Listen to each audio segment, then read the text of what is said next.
Acha ubishi, lile lina madhara na linaharibu akili. Yaani ukiliendekeza tu akili yako inapotea. Madhara hamna. Sio lazima utumie mkono. Ushatumia nyanya au unaweza ukapiga hapa kati kama kunya hivi. Pa ukimaliza unalimwagia kwa huko. Kikubwa utelezi bwana wewe.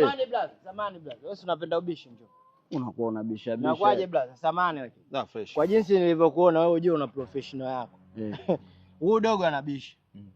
Au vipi? Nimemwelekeza vipi? Kwamba la mkono lina madhara na linaharibu akili. Eti lina madhara? Yani la mkono. It depend. Kila kitu unajua kina madhara. Kwa sababu ugali unaleta kansa. Mchele unaleta kisukari. Kwa hiyo kila kitu kikifanya bila uweledi unapata madhara. Ila la mkono unajua watu wengi wanakuwa wanashindwa kuzingatia. La mkono linahitaji misingi.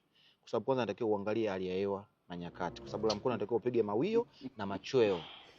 Umeona? Kwa mfano kama watu Kevo, achana yule hataki material. Kwa mfano kama watu wa Iringa au Mbeya wanafaidika sana kutokana na hali ya hewa yao. Mtu uwezo ukapiga la mkono saa 7 au jala au na feeling jua kali. Alafu mafuta ya ajabu au unatumia omo. Unaona bwana? Safi kabisa. Shukrani. Haya.